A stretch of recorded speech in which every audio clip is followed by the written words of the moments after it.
grass grows. And the wind smells slow and sour when it blows. And no birds ever sing excepting old crows. This is the street of the lifted Lorax. And deep in the grass, some people say, If you look deep enough, you can still see today. where the Lorax once stood just as long as it could Before somebody lifted the Lorax away. What was the Lorax? And why was it there? And why was it lifted and taken somewhere? In the far end of town where the good grass grows. The old monster still lives there. Ask him. He knows. He'll tell you perhaps. If you're willing to pay. On the end of a rope, he lets down a tin pail. And you have to toss in 15 cents. And a nail and a shell of a great-great-great-grandfather's nail. Then he pulls up the pail. Makes the most careful count to see if you paid him the proper amount. Then he hides what you paid him away in his snow. In a secret strange hole in his grubbleless glove. Then he grunts. I will call you by my whisper-phone, for these secrets I tell you are for your ears alone. Slup! Down slips the whisper-phone to your ear. And the old monster's whispers are not very clear. Now I'll tell you He said with his teeth sounding gray. how the Lorax got lifted and taken away.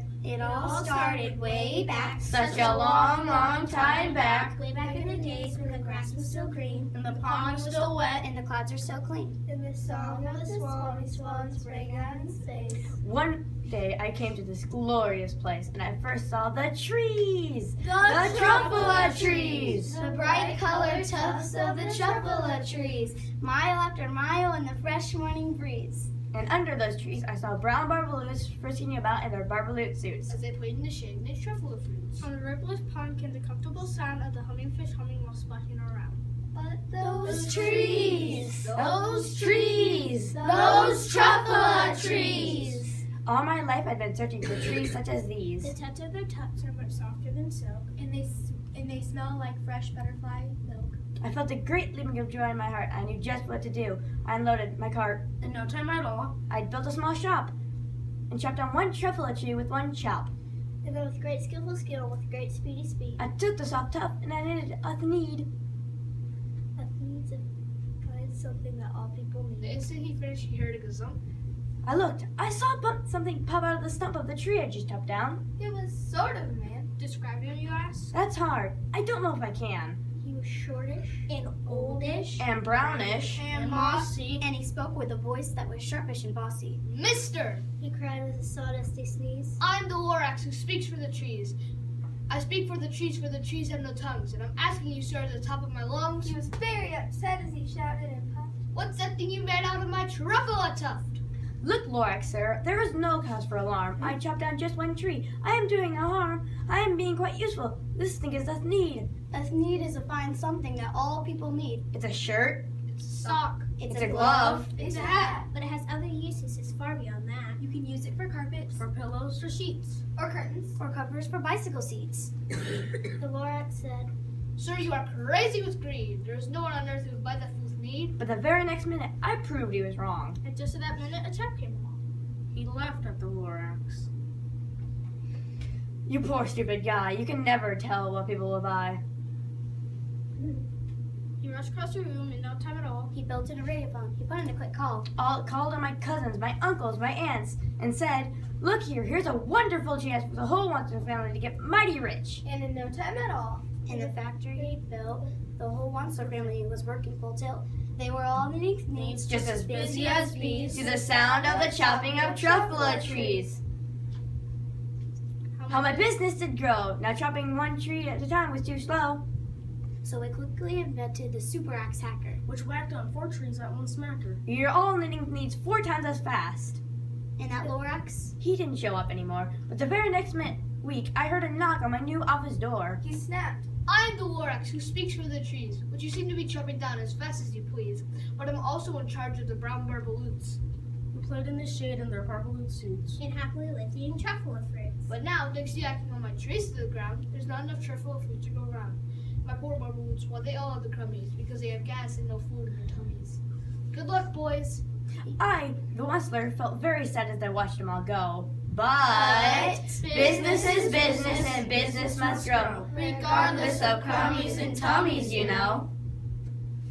I meant no harm. I most truly did not, but I had to grow bigger, so bigger I got. He biggered the factories. He biggered the roads. He biggered the wagon. He biggered the loads. Of the needs he shipped out, he was shipping them Forth to the south, to the east, to the west, to the north. Then again he came back. That old nuisance Lorax came back with more gripes. I'm the Lorax. He coughed and he whiffed.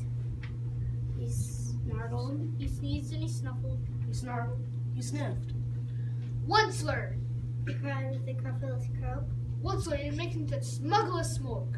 My poor swami swans, where they can't sing a note. No one can sing who has smog in his throat. And so, Said the Lorax. he's part of my cough. I cannot let them live here, so I'm sending them off. Oh, their future is dreary. Where will they go?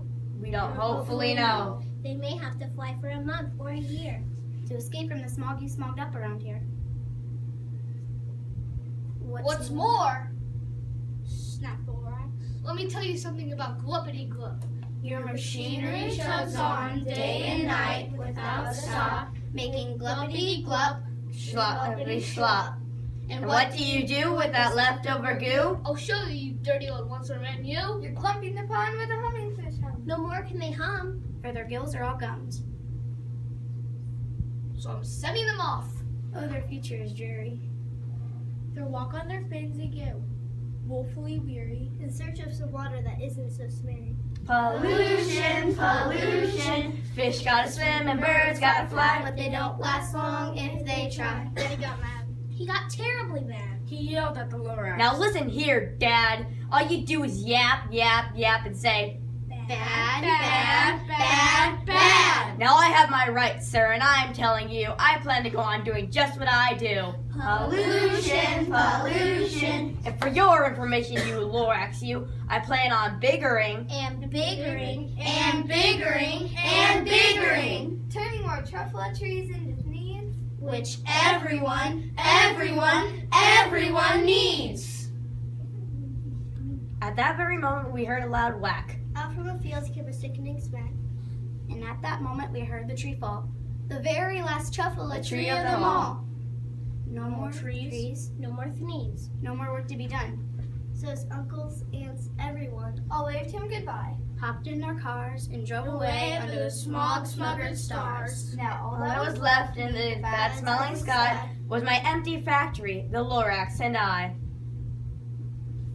The Lorax said nothing Just gave him a glance. Just gave me a very sad backwards glance. as he lifted himself by the seat of his pants. I will never forget the grim look on his face as he hoisted himself and took leave of this place. What's more, Through a hole in the smog without leaving a trace all the Lorax left here in his mouth. was a Small pile of rubble with one word, unless. What that meant, well, I just couldn't guess. That was long ago. But every day since then, I've sat here and worried away. By his buildings have fallen apart. I've worried away with all of my heart. But now that you're here, the word of the Lorax seems perfectly clear. Unless someone like you cares a whole awful lot. Nothing's going to get better.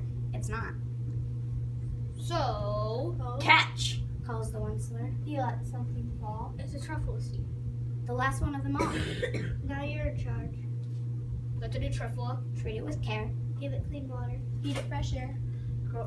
Grow forest. Protect it from accidents that hack. And the Lorax and all of His his friends may come back.